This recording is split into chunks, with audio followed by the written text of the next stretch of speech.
Teatro é uma maneira de ver o mundo, eu acho. Acho que é isso que o teatro talvez me fascine. Essa possibilidade enorme de abranger num único ofício o mundo.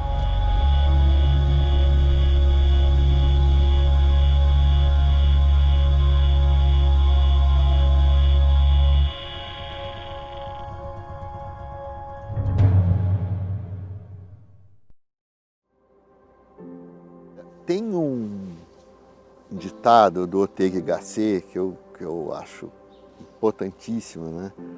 Que ele fala: o homem é ele mesmo e as suas circunstâncias.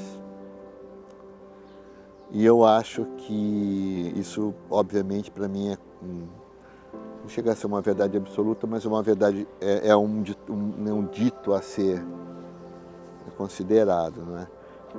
O contexto histórico em que a gente vive, na circunstância histórica em que a gente, de alguma maneira, se vê enclausurado quando a gente nasce em determinado país, em determinada data, em um determinado momento histórico, é óbvio que ele vai influenciar a sua vida e vai ter provavelmente vai te ajudar ou vai atrapalhar ou vai, enfim, influenciar de uma maneira extremamente importante a sua trajetória de vida, profissional, afetiva, tudo isso.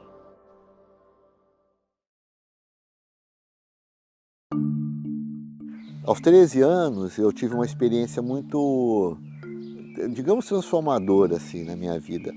Eu estudava no Colégio São Joaquim, onde eu fiz toda a minha formação, né? E já o Teatro do São Joaquim já era importante para mim nesse momento. E era um momento em que eles recebiam vários espetáculos vindos basicamente de São Paulo. E aí eles receberam o Santo Inquérito, do Dias Gomes. Um espetáculo muito importante na época, tá? No ano 70 isso. E eu lembro que eu nunca tinha visto um espetáculo de teatro, ainda mais profissional. E eu fiquei encantado com aquilo, eu fiquei totalmente fascinado quando eu vi aquele espetáculo, que era grandioso, não é? Era um espetáculo importante na época. Eu tinha certeza absoluta que eu pertencia àquele universo ali.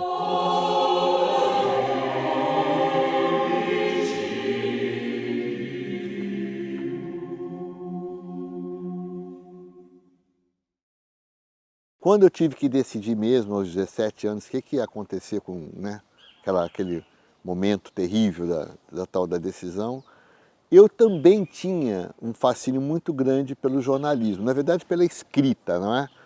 E como eu não entendia muito bem como se organizava a questão teatral, eu achei que o jornalismo poderia ser uma porta de entrada mais segura para trabalhar com a questão da palavra, das ideias e tal.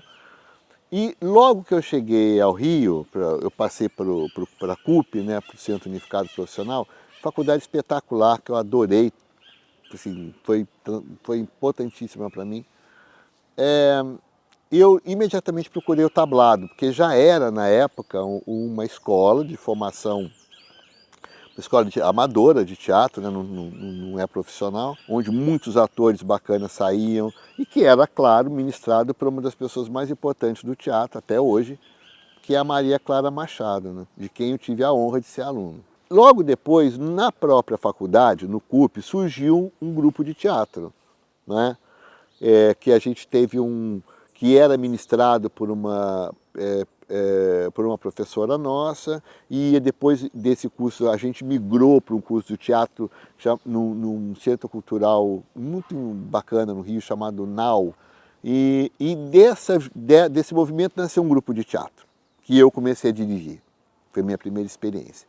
E nesse grupo tinha um amigo, o Antônio Carlos de Mello, e a Silvia Palma, uma atriz aqui de Lorena também, que também fazia faculdade comigo no Rio, coincidentemente, um monte de outros universitários, né? O processo que nós passamos lá no CUP de reconstruir a história, de reinventar a história e trazer isso para a arte foi muito importante. Porque a gente já veio com aquela bagagem toda, né, de desconstrução do discurso oficial para a construção de um discurso reflexivo sobre a realidade, de pensar a história com outros elementos e fazer dela alguma coisa que nos interessasse. No caso, o que nos interessava era a arte. a arte do teatro. E aí esse grupo, a gente começou a estudar, fazer um trabalho, né, de pesquisa, porque eu já tinha essa ideia de trabalhar com pesquisa de histórica para espetáculo, e sugeri ao Antônio, que na época que era o dramaturgo da vez, lá do grupo, né, eu na época eu queria dirigir, para que para que a gente tentasse organizar um pouco o grupo no sentido de levar para essa vertente, ou seja, de trabalhar com temas históricos e tal. E nós tínhamos um professor chamado Luiz Eduardo Soares, que foi secretário de Segurança do Rio de Janeiro, depois até do governo, que era um antropólogo que dava aula sobre a Guerra do Contestado. E eu e o Caio, conversando, nós descobrimos-nos apaixonadíssimos pela mesma história. Poxa, que história incrível! Nossa, como é que pode? Virgens liderando uma guerrilha entre Paraná e Santa Catarina, tarará. Vamos fazer teatro? Vamos! E aí veio essa ideia de montar uma peça sobre esse tema, sobre a Guerra do Contestado. E nós, então, esse grupo de teatro que eu dirigia e o Antônio era o dramaturgo, fizemos esse primeiro espetáculo. Taió estreou no Calouste Gulbenkian, inaugurou o Teatro Calouste Gulbenkian e foi uma estreia excepcional, porque as pessoas ficaram maravilhadas, tanto com o trabalho de direção do Caio, dos atores, quanto do texto, né, a força que o texto trazia, contando aquela história. E estar ator, digamos, começou aí a minha carreira profissional. Tivemos crítica, que já foi muito boa, tivemos matéria em jornal, quer dizer, na verdade, a primeira vez em que um espetáculo que eu dirigia, que eu tinha uma participação, né, importante, no caso como diretor, ganhava a mídia carioca, digamos assim, né?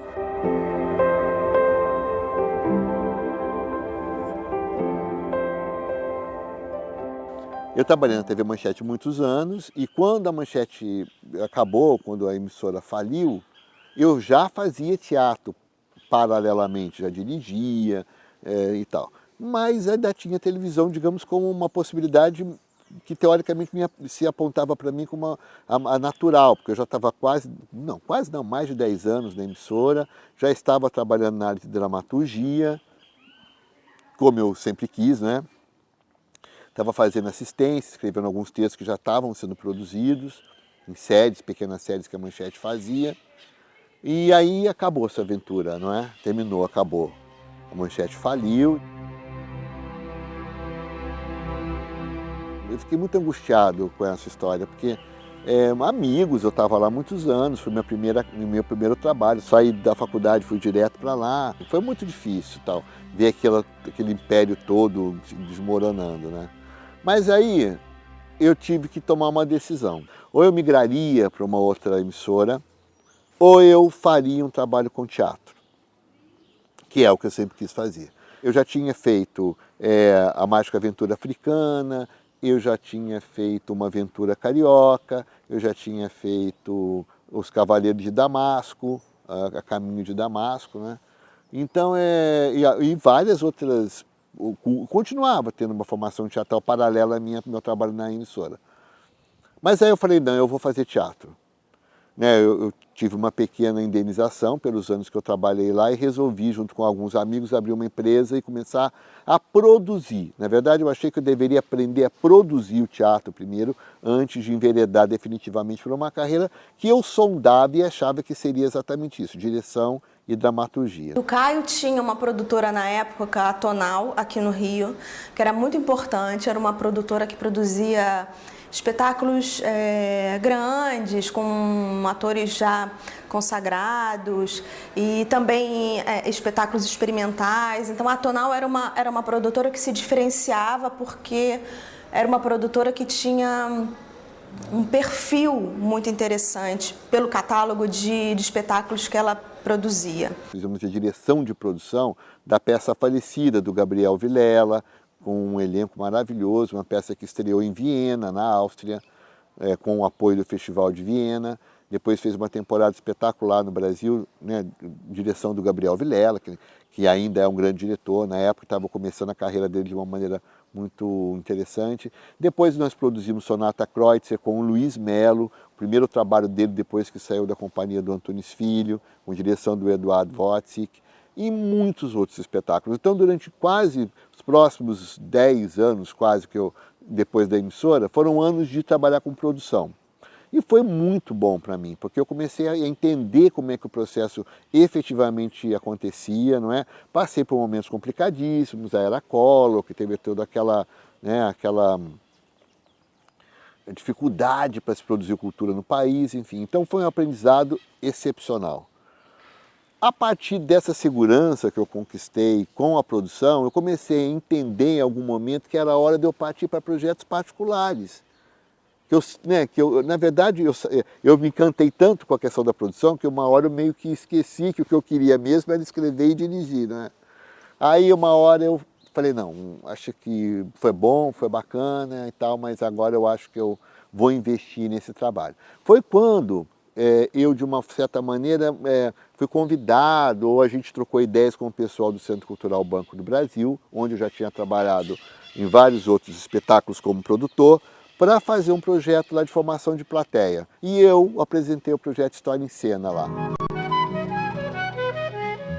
Eu escreveria textos ligados às questões históricas, né, com o auxílio do Departamento Educativo e Pedagógico da instituição, e nós faríamos uma série de espetáculos em que convidaríamos as escolas e os professores para debater, então, aquele período específico da história do Brasil, né? Nós usávamos muito esse acervo das nossas moedas, da história do banco, para falar sobre a história do Brasil. Quando o Caio chegou, isso complementou todo o nosso trabalho. Ele já trouxe também essa visão da história, mas de uma outra forma. A criançada ficava entusiasmada, crianças que às vezes nunca tinham tido oportunidade de ir a um teatro. Elas assistiam à peça, os professores agradeciam, porque eles diziam assim: vocês fizeram uma peça com profissionalismo.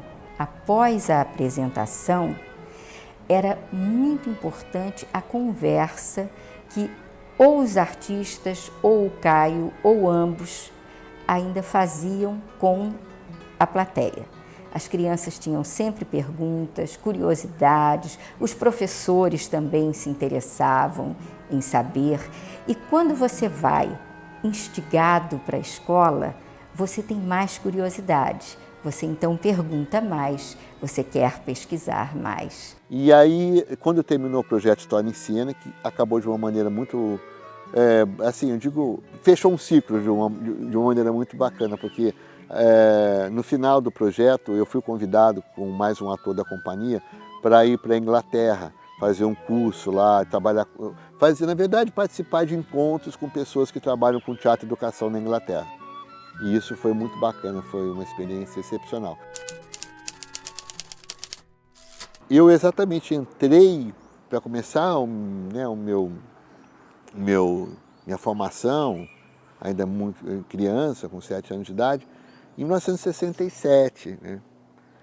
E todo o período da minha formação, não é? Até mesmo até meados da faculdade, ela teve como contexto político e histórico no Brasil a ditadura militar. Grande parte das minhas escolhas, digamos, profissionais, no sentido de como dramaturgo, digo, né? De escrever um texto relacionado a esse assunto ou aquele, vem disso. Porque eu me lembro que quando eu estava na faculdade, a gente começou a ter abertura política, né? Que começou no final dos anos 70 e tal, início dos anos 80, exatamente a época que eu estava cursando jornalismo. E obviamente que isso, dentro de uma faculdade de jornalismo, isso era um grande assunto, era um grande tema, a questão da abertura política.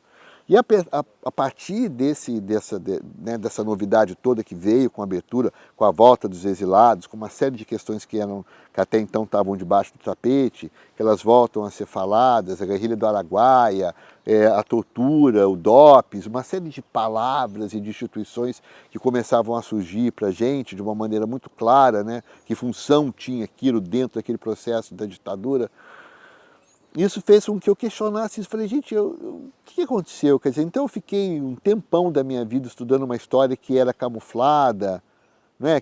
Cujos fatos estavam de uma certa maneira encobertos, e que as informações vinham de uma certa maneira filtradas ou editadas para a gente, né? Para as pessoas da minha geração.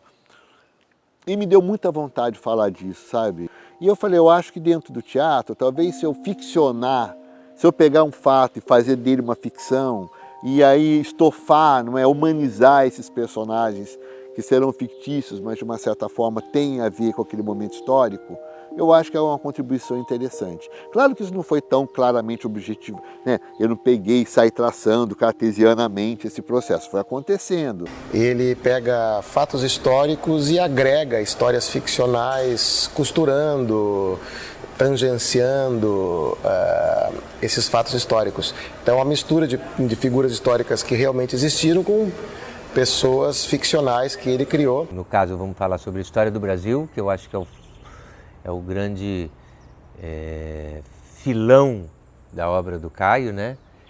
E ele usa até personagens históricos, mas para criar uma ficção, para criar uma arte. E ele é danado porque ele pesquisa, né? Então ele descobre, às vezes muitas vezes não é nem um fato histórico assim desses que estão nas manchetes dos livros escolares, né? Mas é um detalhe, ele entra ali naquela época, ele descobre uma relação de um personagem muito importante com outro que nem era tanto, mas que foi fundamental, enfim. Eu acho que o Caio tem essa habilidade de pegar personagens históricos, de pegar fatos históricos e colocar isso no palco de uma forma absolutamente habilidosa, interessante, onde não fica parecendo que ele está querendo te explicar alguma coisa ou te ensinar alguma coisa. Então ele consegue aliar um conteúdo, né? Ele consegue aliar informações, levar esse conteúdo para a plateia de uma forma lúdica, de uma forma artística, e isso é o trabalho do Caio. Não há paralelo no Brasil quanto a isso. Então, um país sem memória, sem valorização da nossa cultura, um cara como esse, assim, é importantíssimo. E ele sempre fala que a gente, para entender o nosso país hoje, a gente precisa saber da história. E como normalmente os fatos são muito atuais, né? Acho que uma coisa que me comove muito nele é justamente esse amor que ele tem pelo Brasil, pela nossa história, né? A necessidade de falar isso para as pessoas, né? O Shakespeare fez isso. O Shakespeare tem toda uma série de peças que contam a história da Inglaterra. São peças que foram muito importantes, não só na época dele, como são importantes até os dias de hoje, porque eles assistem aquilo e entendem o país onde eles estão. E eu acho que o Caio também faz isso. É muito fácil você falar sobre exatamente o que está acontecendo agora, mas você pegar toda a nossa história, tudo que aconteceu, personagens que não são tão óbvios e transformar isso em uma coisa interessante para um público que talvez nunca ouvisse falar sobre isso, é de um valor inestimável. Embora ele faça um recorte histórico, ele mesmo explica tudo o que está sendo dito em cena. Então você não precisa de informações prévias para entender aquela obra. Ele se autoexplica. Então isso tem um poder de comunicação assim que é hiperpotencializado, né? A gente estuda muito história até quando monta textos dele, porque é importante que a gente esteja embasado, né? Da política da época, do momento socioeconômico da época que a gente está falando. Até para poder desconstruir, até para poder brincar com ele e tirar ele daquele lugar. É uma aproximação com a história e um conhecimento, uma janela que se abre, que é eu acho que é assim, entre várias outras qualidades, ela tem uma qualidade de você apreender cada vez mais do humano, né? Porque o Caio, ele vai no humano desses entrelaçamentos históricos e de personagens históricos e a ficção que ele cria é o que ele traz para os nossos dias, entendeu? Porque ele é um autor desse século. É muito interessante a dramaturgia do Caio, além de ser bem feita, diálogos ótimos, ele sempre tem um argumento muito poderoso, muito baseado na história e numa fantasia lúdica, teatral, que é maravilhosa. Os Olhos Verdes era muito isso, né? Já tinham personagens que eram companhias de teatro, tinha o Dom Pedro II, tinha as cartas, a correspondência dele com a Barral, que são lindas. Então, ao mesmo tempo que a gente tinha um espaço de imaginação, a gente tinha também esse outro espaço assim, de pesquisar, de conhecer cada vez mais a nossa história. Eu me lembro da gente ir no Museu Imperial em Petrópolis, com aquelas luvinhas, ter acesso a todas as cartas, a correspondência.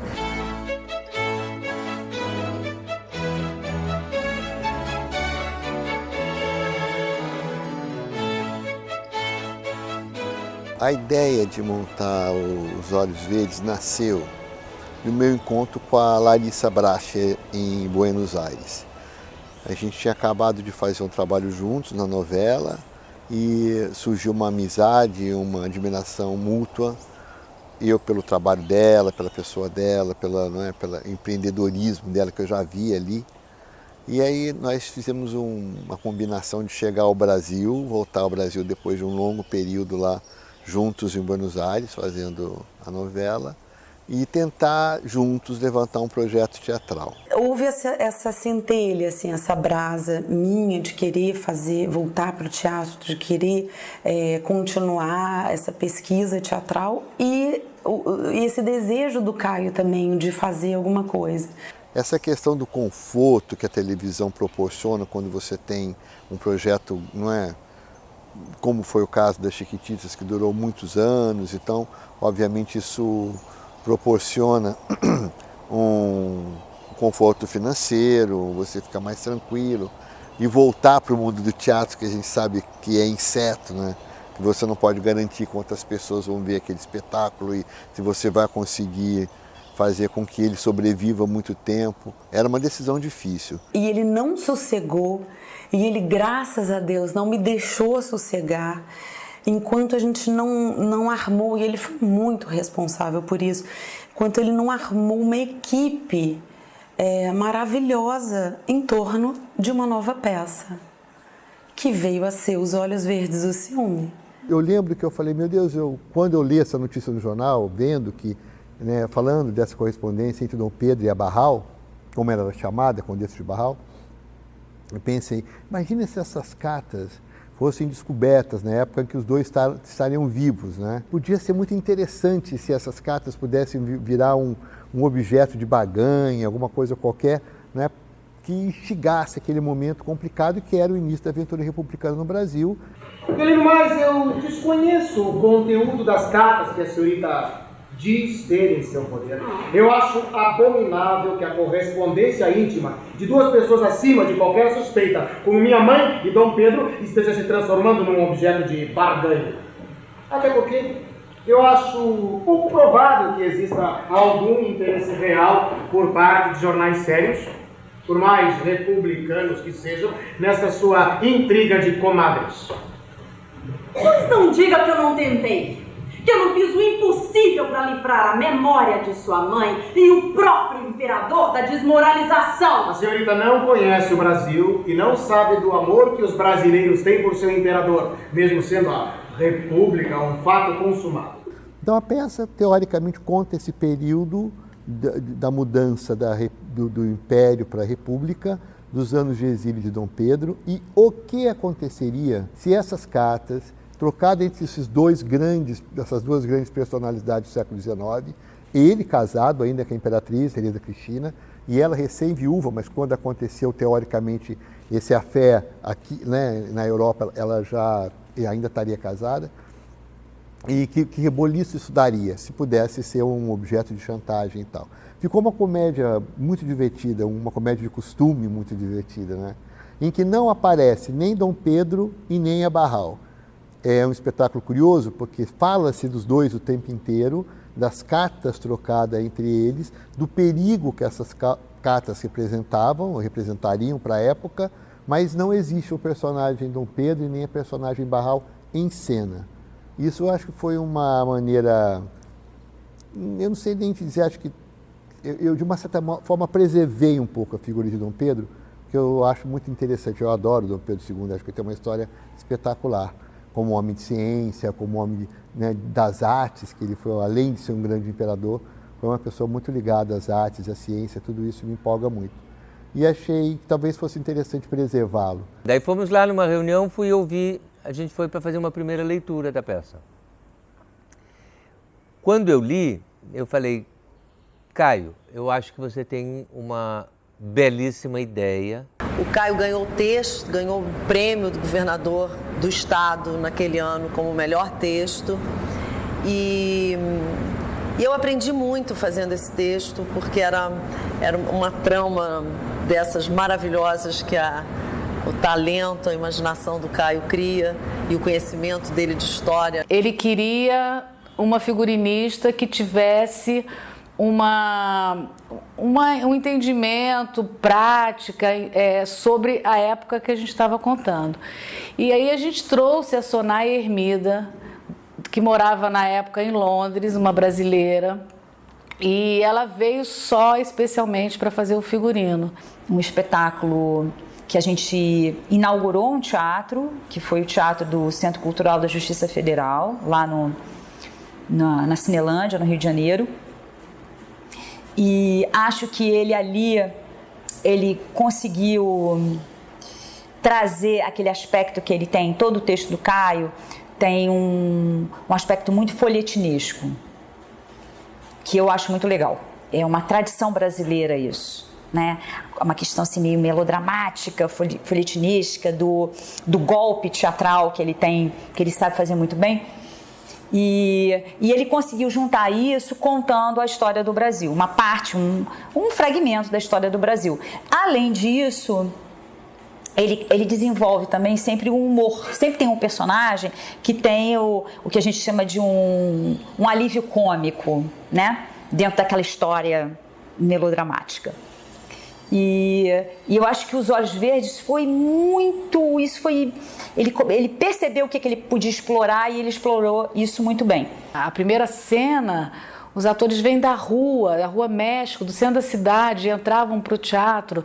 Era tão bonito, era tão teatral, que... E depois as pessoas cada vez se surpreendiam. A gente entrava por trás, né, do teatro, que tem aquela porta linda ali no CCJF. E a gente, quando abria aquela porta, a gente via a plateia, a gente ficava em estado de graça, né? Em estado de gratidão, né? A gente se olhava e falava, uau, que incrível.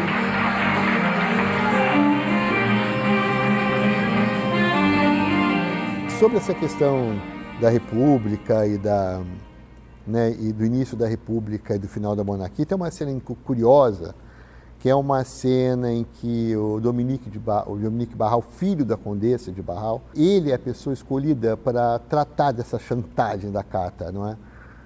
Uma das personagens o convoca para dizer que está com as cartas da mãe, que recebeu de Dom Pedro, e que ele estaria, então, sendo, enfim, alertado que se coisas não fossem feitas, essas cartas seriam reveladas.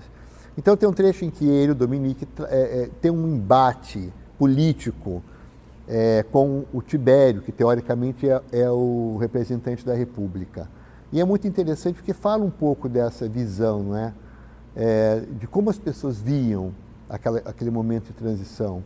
O Dominique falando que a República, na verdade, foi um grande golpe e que a monarquia não teria acabado se não tivesse acontecido aquele golpe. E o Tibério, por sua vez, defendendo a República, dizendo que é assim, que quando um regime novo começa, quando um momento histórico novo se inaugura, as coisas têm lá que mesmo que não é que que se organizar naturalmente, que isso leva tempo, isso leva discussões, pequenas revoluções, mas que tudo isso valeria a pena em prol de um novo momento, né, do raiar de uma nova era.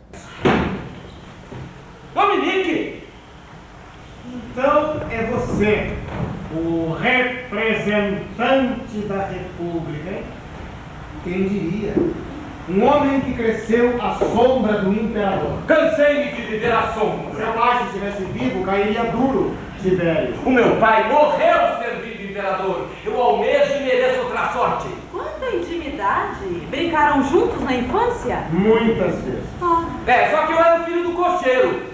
Ele, o da preceptora das rainhas e das princesas imperiais, foi desde sempre preparado para a diplomacia. Fora que Dom Pedro o tratava como um filho. Eu, se dependesse do império, ainda estaria tratando de cavalo, cheirando a estrume. E o que se tornou uma república, Tibério, um futriqueiro. Um jornalista, Dominique, você não está vendo? De uma imprensa completária, pelo visto. De meras folhas impressas de um lado e do outro, que fazem e desfazem para vender, sabe Deus que interesses? Interesses da república! Que nada tem a ver com os seus. Uma república que já tem a sua própria constituição e não reza mais nas cartilhas do imperador. Não faça rir, Tibério. É o exército que está no poder. Talvez o conde prefira a marinha. Dizem que continua monarquista. Estão levando o país a uma guerra civil. O Brasil está virando um joguete disputado por almirantes e generais.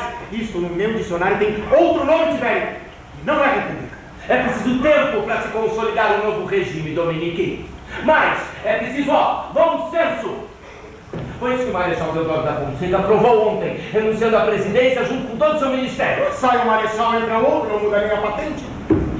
Deodoro só largou o osso porque foi convencido a fazê-lo. Sabe-se que seu espírito sofre mutações rápidas das mãos de um bom artista. Muda de opinião ao sabor de quem melhor o convencer.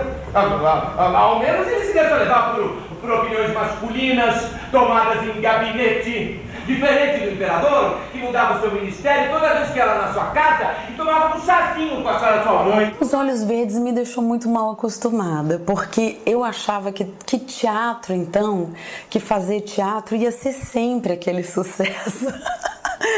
Aquele sucesso pessoal, aquele sucesso profissional, ia ser aquela facilidade de encantar a crítica, porque assim, Os Olhos Verdes foi um acontecimento, foi um fenômeno. Eu sabia que existia uma grande crítica no Rio, mas eu não sabia qual era o rosto da Bárbara Leodora. E as pessoas, eu acho que elas quiseram assim, não quiseram me assustar de que a grande crítica estava ali e ficavam brincando que era a tia do Breda. E eu ficava, olha que fofo, acho que a tia do Breda tá gostando. E eu não sabia, igualmente, que mesmo não sendo a tia do Breda, que ela teria essa capacidade de levar plateias e plateias lá com um texto super elogioso que ela escreveu. Eu me lembro que era muito prazeroso fazer espetáculo. Eu, a Ângela, o Guilherme Leme, a Larissa Bracher. A gente se divertia muito fazendo, tinha muito prazer de fazer e o público também parecia se divertir. Porque se só os atores se divertem, não tem muita graça, tem que ter gente na plateia. E graças a Deus a gente tinha bastante. O clipping dos Olhos Verdes é uma coisa assustadora.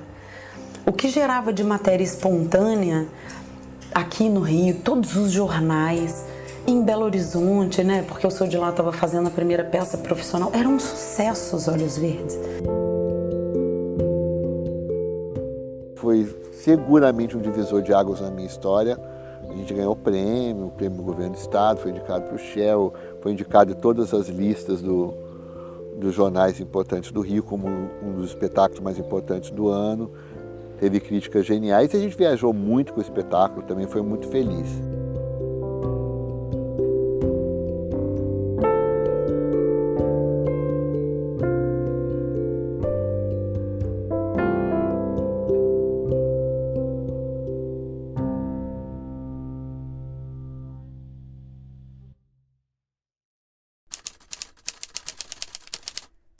O processo de criação, ele se alterna e ele se difere de acordo com o projeto, né?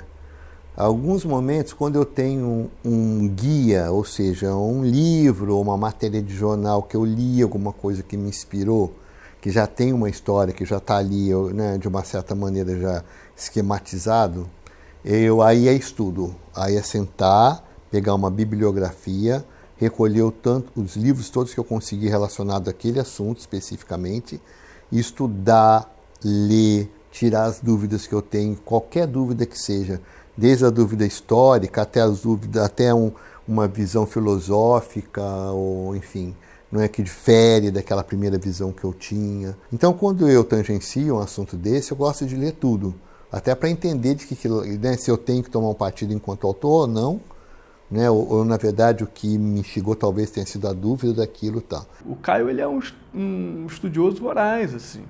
Ele lê muito sobre qualquer coisa que ele se atreva a falar sobre. Primeiro estuda muito, ele se apaixona por aquilo perdidamente, e a partir daí, então, ele pega e desenvolve a dramaturgia dele. Acho que a carpintaria dele vem através da leitura e do conhecimento que ele tem, dos grandes autores. O Caio leu tudo. Então, impossível a melhor forma de você aprender. Então, ele leu, compreendeu, associou isso aos universos que ele gosta, aos personagens que ele gosta, faz essa mistureba e daí surge essa dramaturgia única. A outra questão é quando o processo nasce de uma inspiração, uma ideia, alguma coisa subjetiva que eu vi. Aí é música, entendeu? Aí eu vou para uma coisa bem subjetiva mesmo, sabe? Aí é uma visão mais iconográfica, eu pego livros com desenhos, eu pego essa coisa mais o grafismo. É interessante isso, né? Porque é um sentimento que me gerou aquela vontade de escrever aquilo, né? Então são processos muito diferentes, depende do objetivo do projeto. Mas 90% das vezes, geralmente eu tenho uma linha histórica, porque é o que eu gosto de fazer. A gente é o que a circunstância faz da gente, né? Eu acredito nisso também em relação aos personagens, sabe? Então, quando eu estou escrevendo, quando eu tenho eu tenho uma ideia, ou eu tenho um mote, ou tenho uma sinopse, um argumento que seja, a primeira coisa que eu tento fazer é estudar a circunstância daquele personagem, sabe? Então, eu começo desde o início, é uma coisa quase assim, chega até a ser divertida, porque assim, em que época aquele personagem nasceu? Como é que estava o mundo naquela época, entendeu? O mundo estava em guerra, o mundo estava em paz, é o lugar onde ele nasceu. Né? Ele nasceu no Rio, ele nasceu em São Paulo, ele nasceu em Nova York, ele nasceu no Japão. E aquilo tudo, depois eu vou aproximando essa lente da personagem, entendeu? E aí depois eu vou onde ele mora, não é? Como é que é a rua dele, como é que é a família dele. Ele tem pai, ele tem mãe, ele tem irmãos, ele tem... Então, organizando essas informações em relação ao personagem, você tem uma clareza muito grande de que você humaniza aquela ideia, aquele personagem, né? Você vai dando estofo para ele, você vai fazendo com que ele tenha uma história também. Ele ganha uma certa possibilidade de andar sozinho, entende? Porque, às vezes, quando você está com um personagem muito frágil, né? Quando você não conhece muito bem aquele personagem, que você está colocando voz nele, você está colocando palavras na boca dele, e você não sabe muito bem o que ele é, facilmente você se desvia de uma rota pré-traçada, entende? Agora, quando ele está estofado, quando você sabe... Não, ele jamais falaria assim, ou ele jamais agiria assim, não é? Todo o entorno dele, tudo que aconteceu com ele na vida dele toda, faz com que ele haja dessa maneira e não daquela. Entende? Então isso é um processo, para mim, absolutamente primário quando eu escrevo um espetáculo, quando eu escrevo um texto. Quando eu dirijo, tem duas questões aí bem claras para mim. Uma coisa é quando eu estou escrevendo um texto e eu conto só comigo, como autor. Outra coisa é quando que acontece muito também, né, no meu trabalho, é dirigir com atores participando do processo. Então, além dessa construção da personagem que eu faço, né, circunstancializando toda essa questão, tem o ator, que chega e também dá uma opinião, e também opina sobre aquilo, sobre aquele caminho da personagem e tal. Ele tem essa abertura muito grande, como dramaturgo, de chegar na sala de ensaio e ver o ator dizendo aquele texto e dizer, pode ser diferente, pode ser melhor. Ele põe todo mundo, de alguma forma, como autores daquilo. Ele faz com que o mergulho seja idêntico ao que ele fez para escrever o texto. Até porque ele entende que, uma vez que o ator está estudando aquele personagem, ele passa a conhecer muito bem aquele personagem. Então, ele pode dar opinião sobre esse personagem, sobre a história, os rumos da história. E o Caio é muito legal nisso, porque ele ouve muito, acata muito as opiniões e desenvolve o texto dele a partir disso. Então, a gente vai ensaiando, vem cena, a gente lê, a gente vê que tem problema, ele leva para casa, ele reescreve, daí a história toma um rumo, aí a gente discute, está achando que esse rumo não é o melhor, ele vai, escolhe outro rumo, propõe outras perspectivas para o texto, entendeu? E ele tem um filtro muito bom, de muita qualidade, então o que ele aceita, o que ele entende, o que ele revê e tal, ele inclui. Em nenhum momento ele perdia esse controle. Ele abria, ele recebia as opiniões, ele recebia as contribuições, ele recebia tudo que a gente tinha para dar, fazia um filtro sobre isso e pegava o que de melhor cada um tinha. Então, para atores que têm como contribuir criativamente, isso é ótimo, porque no produto final todo mundo se enxergava. Ele tinha, na verdade, essa abertura, essa generosidade com o trabalho do outro, com o olhar do outro sobre o trabalho dele, para transformar aquilo numa coisa quase que coletiva e maior. Dali sempre sai uma boa ideia, um personagem mais coeso, um personagem mais seguro, em que eu tenho mais, como autor, não é? Mais facilidade de escrever a história, aquela história onde ele está inserido. Durante Trindade, por exemplo, eu lembro que chegou um determinado momento que eu sentia que o meu personagem faltava para ele algum tipo de ápice emocional quando ele descobria que o personagem do Guilherme Leme, que era um jornalista panfletário, era o pai dele, revolucionário. E o Caio concordou comigo, e um dia o Caio apareceu na sala de ensaio com um monólogo para o meu personagem, que era um monólogo lindo. Durante anos eu guardei aquela ilustração no meu livro de geografia e eu mostrava para meus amigos na escola. Eu dizia, é meu pai, ele tem um navio e qualquer dia ele vai chegar aqui e vai me salvar.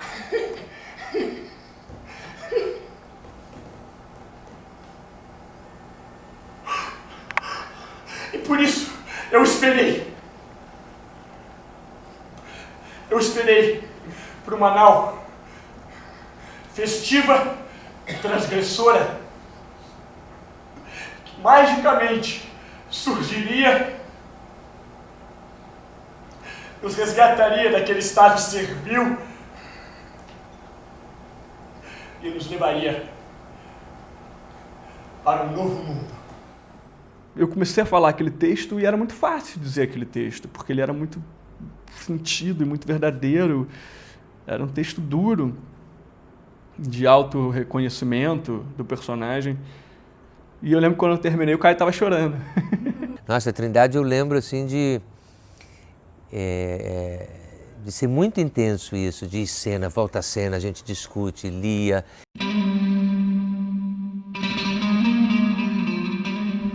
Trindade nasceu de uma questão muito curiosa.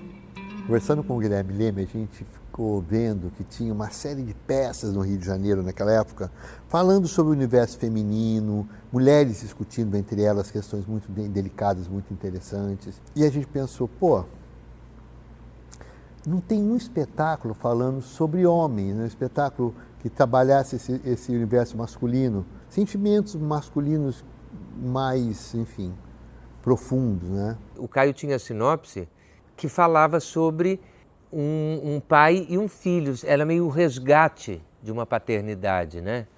A gente pensou muito em que local da história a gente ia situar aquilo. Então a gente começou a pensar qual o momento histórico que nos interessava.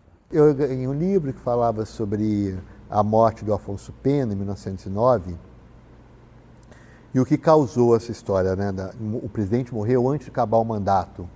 E aí eu fui entrar ali, foi um momento em que houve a possibilidade da volta de um militar no poder. E eu achei aquele momento muito masculino, engraçado, né? Eu falei, muitos homens ali jogando os dados para as coisas não acontecerem. Eu falei, nossa, e era uma guerra de interesses e uma guerra de poder muito grande. Porque também, nesse momento, nasce e se fortalece o movimento anarco-sindicalista no Brasil. Então, muitas pessoas, muitos anarquistas foram mandados embora, muitos italianos, muitos espanhóis, muita gente ligada a esse movimento, não é, trabalhista. Então, eu comecei ali, aí me instigou aquele momento, aí eu descobri, falei, poxa, vou criar aqui uma brincadeira em cima dessa história. Aí criei uma história em que um jovenzinho, a mãe, uma governanta, vai trabalhar na casa de um general importantíssimo na época, não é? Ligado ao governo, Hermes da Fonseca e tal. A mãe desse menino morre e ele é criado então por esse general, e esse general cria a sua imagem e semelhança, e ele vira um médico muito bem sucedido, rico, criado nos cânones, não é? Daquela sociedade, e ele descobre que o pai dele, na verdade, é um grande ativista político anarquista. No primeiro momento fica em choque, não sabe o que fazer, mas, enfim, ele tem a necessidade de procurar esse pai, porque ele sabe que esse pai está vivo. E aí ele acaba, por uma estratégia que eles mesmos montam, encontrando com o pai. O pai, como jornalista, vai entrevistá-lo como médico do presidente. A peça fala sobre isso, né? Quem é pai? Quem é o pai? A quem esse menino, esse jovem médico deve se dirigir, respeitar e seguir os passos? Aquele cara que o criou, um general duro, não é? Mas que tinha princípios muito claros e assim mesmo o criou e fez dele um homem, ou aquele outro que foi forçado a abandoná-lo por uma conjectura política. O que eu acho mais inaceitável é que o senhor tenha tanta certeza dos seus ideais, do caminho que vem seguindo, e abandone o seu próprio filho numa trajetória completamente oposta. Eu fui preso muitas vezes, Emílio. Passei fome, frio. Eu tenho até hoje essas marcas no corpo. Eu fui obrigado a conservá-lo longe de mim porque você era uma criança. Eu não podia impor-lhe uma vida de sacrifícios, mesmo correndo o risco de nunca mais ter você ao meu lado. Eu também tive que enfrentar muitos obstáculos, perigos, dúvidas que não tinham fim. Se não lutei contra a força pública, se não fiquei encarcerado, se não tenho marcas no corpo, isso não quer dizer que tenho uma vida repleta de alegrias. Por mais que o general tenha escancarado as portas de sua casa, eu sempre me senti como se eu estivesse ocupando o lugar de outra pessoa.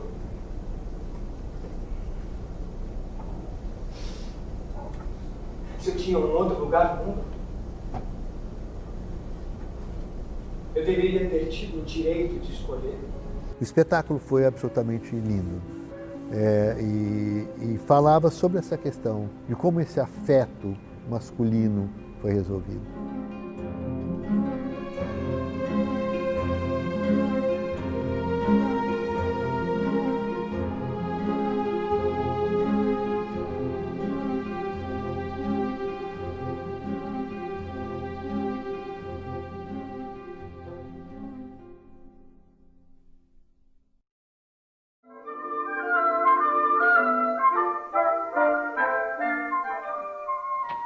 Senhoras e senhores, boa noite.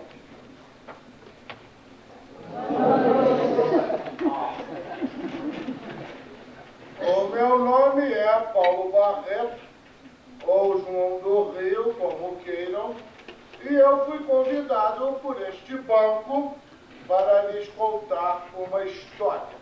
Eu fiquei muito, mas muito instigado quando eu li no jornal que em 1916 a Isadora Duncan tinha vindo ao Brasil e que isso não bastasse, ela se encontrou com João do Rio. Eu falei, meu, isso é uma peça pronta, entendeu? Como é que alguém nunca fez um filme disso? Como deixaram para mim esse presente? Acho que só o Caio me chamaria para fazer Isadora Duncan, entendeu?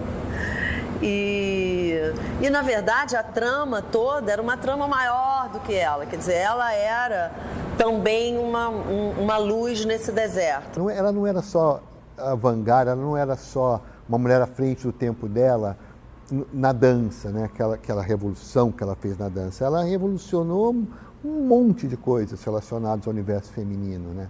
Ela era uma mulher de ímpetos muito arraigados, assim, muito fortes e tal. E se encontra com João do Rio, que é uma figura emblemática do Rio de Janeiro, né? Também um maldito, né, como ela era, um homem que era gay, gordo e negro, numa época absolutamente preconceituosa, né? Então aí eu resolvi fazer um espetáculo sobre esse encontro, ficcionar também esse encontro. E aí veio o convite para fazer o Deserto Iluminado, onde eu tinha que fazer o João do Rio. E aí eu li o texto, achei muito legal. Então, claro, como era encontro, teoricamente era o encontro dessas duas personagens, eu me aprofundei muito mais, li outras biografias da Isadora, vi os filmes todos. E depois li também tudo que eu consegui ler sobre João do Rio, né? Que era extraordinário. Fiquei completamente apaixonado pela obra dele e pela figura dele ousada, a figura que de uma certa maneira escandalizava o Rio de Janeiro da época, mas ao mesmo tempo encantava o Rio de Janeiro e fazia uma coisa espetacular, porque ele foi um cara que retratou o Rio de Janeiro num lugar onde ninguém ainda tinha ido. Aí eu criei uma ficção, uma história de ficção, em que um casal burguês do Rio de Janeiro, ricos, poderosos, totalmente, né, obrigados a viver dentro daquela sociedade dura, esquematizada, só de aparências, se confrontam com duas figuras dessas. Duas figuras libertárias, duas figuras revolucionárias, entendeu? E o que nasce desse impacto? O que o encontro com uma pessoa dessa pode fazer na sua vida? A peça é sobre isso. Sobre encontros improváveis e transformadores. Eu, Juliana, acima de tudo. Mas tenho sempre a impressão de que amo mais do que sou amada.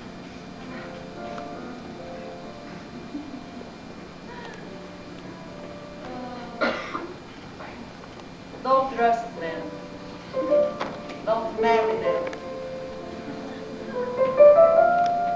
Eu cresci ouvindo a minha mãe dizendo isso.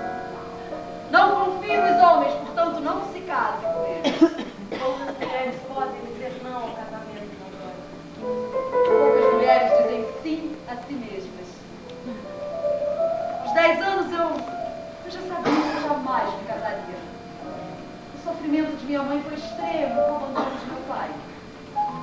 Então ela renegou o casamento, a Igreja Católica, e se educou sozinha, em meio a sacrifícios, muitas vezes com fome, com frio.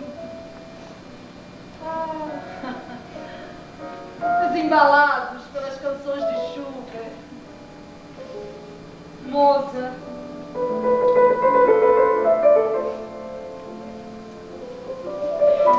Chopin. Ela era professora de música. E assim fomos criados, sem aquelas detestáveis obrigações de filhos de um casal burguês. E minha mãe livrou-se do fardo desumano de um casamento infeliz.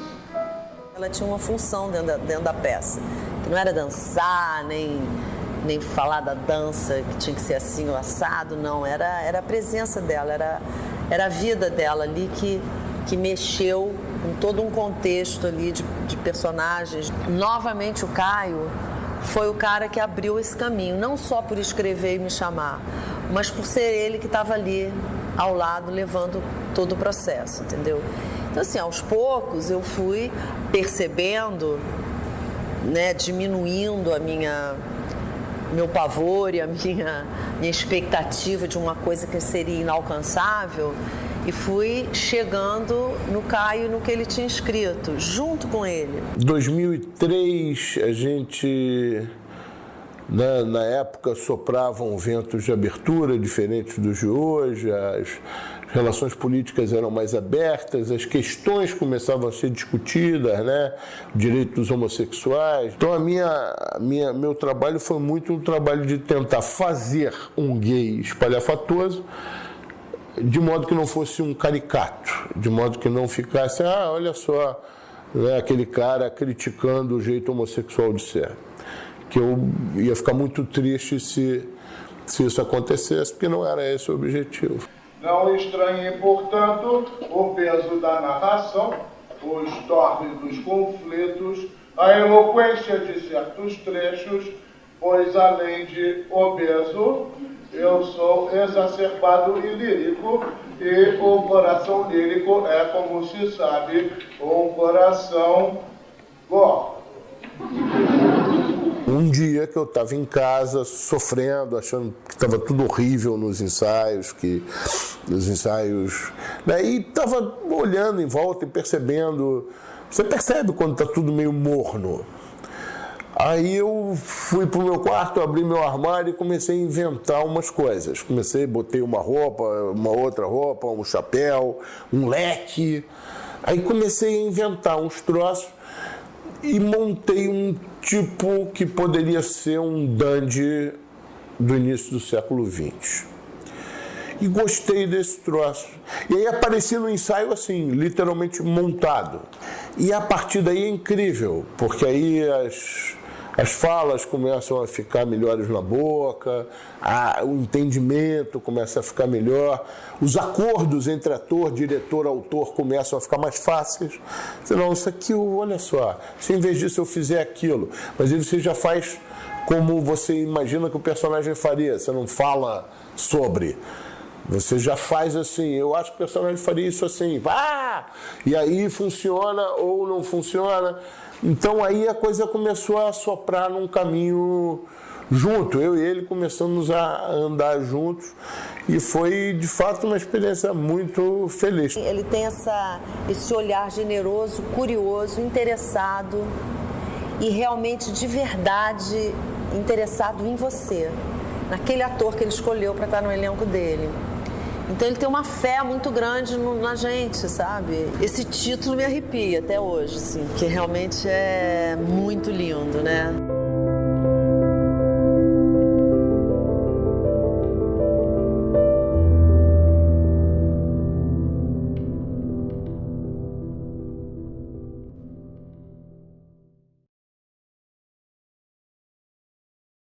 Vem de algum lugar isso, uma força escondida também, vem da coxinha. É uma força escondida. Vada, pão, né? Aí você vai indo, aí ele vai chegando. Essa coisa é da sentença mesmo. Olha que lindo, cara. O Jandir indo e ele vindo, né? E aí aí a gente pode fazer assim, Adriano, se der, a gente vai ter que ensaiar bem, né? Quando ele ficar aqui na reta do Janda, acabou. Um outro processo de trabalho é quando eu escolho um texto para dirigir, que não é meu, que é o caso de Leréias, por exemplo. Vento forte me leva embora, eu vou pro mundo contar agora a verdade dessas histórias feitas de perdições e glórias. E eu conheci o Valdomiro Silveira, um escritor que nasceu no final 1873 e morreu em 1940, e que nesse período fez um trabalho extraordinário de recolher material da linguagem, da prosódia, do costume do homem caipira, do sertanejo de São Paulo, do estado de São Paulo, né, juntamente com Monteiro Lobato, Cornélio Pires e outros grandes regionalistas. E eu conheci esses escritos, esses contos do Valdomiro e fiquei absolutamente apaixonado por eles e falei, um dia eu quero fazer alguma coisa com isso. Ele falou assim, cara, eu tô enlouquecido com esse cara aqui, com o Valdomiro Silveira. Eu falei, pô, mas que interessante. Não, mas é muito legal porque ele fala do jeito caipira e tal. Eu falei assim, pô, que interessante, cara, eu vou ler. Peguei, li um pedacinho e fiquei louco. Aquele corpo anum. A gente principiava pelos pés. Ia subindo no pensamento, já se vê, até o pescoço. Parecida com a manga meio madura. E ficava mó que tonta. A diaba da peste andava de um jeito também, que por si só já era uma tentação. Bambeava os quartos como um monte de marmelada com muito açúcar e pouco ponto. Bulia com a cabeça de uma certa maneira, batia com os braços de um certo modo. Homem, nem é bom lembrar. Eu colocava o caipira de uma forma que não é a que a gente está acostumado, que é ver o caipira de uma forma como um burro, como uma pessoa que não tem capacidade de pensar. Não? E coloca o caipira de uma forma que ele sente as suas dores, tem as suas necessidades, sofre de amor, como toda pessoa sofre. Sentei num cerne de Tapinhoã, apadrinhado com a sombra da porteira, e garrei a desfiar o rosário da minha triste vida. Por quê que eu ia-se embora? Aí a gente começou a conversar sobre isso. Começamos a escolher os contos, eu escolhi alguns, ele escolheu outros. A gente entrou até chegar num consenso sobre os contos. O processo de mesa desse espetáculo é diferente dos outros, obviamente, porque eu estou trabalhando com um texto de outra pessoa que não o meu. Então eu me lembro que quando a gente fez o trabalho de mesa, de ler os textos e tal, de trabalhar, eu me lembro que isso era uma preocupação, de preservar o texto. Não tive vontade de mexer em nada. No jeito dele e com a paixão que ele tem, ele já conseguiu selecionar os textos, já conseguiu criar um link dos textos. Primeiro, para mim, tem uma coisa que eu achei tão linda, porque assim, ele tá mais velho, melancólico, né? E aí vem ele juvenil depois, quando vem a Sazina. Legal. Né? E isso é bacana ter essa coisa, entendeu? Porque aí depois ele é cai impetuoso, ele é manhento com a Sazina, né? E aí, quando ele está mais velho, ele olha aquilo com tanto distanciamento, falando, meu Deus, como é que eu fui fazer aquilo? Que bobagem, né? Confio demais no olhar do Caio. Acho que ele é uma pessoa com uma sensibilidade acima do normal, uma paixão pelo teatro muito grande. Então, ter ele na plateia orientando a gente é a melhor coisa que existe.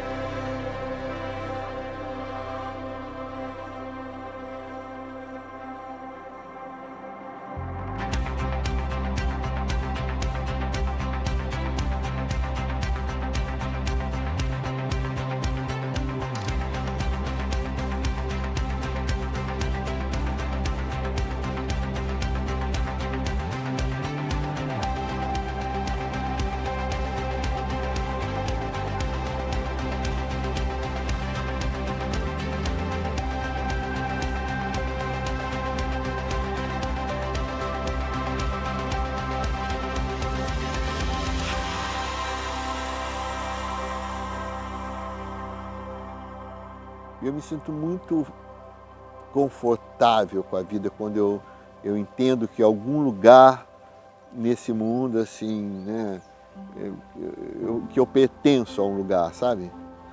E que esse lugar me interessa, que esse lugar me instiga, esse lugar me emociona, esse lugar me dá orgulho de fazer parte dele. E esse lugar é o teatro.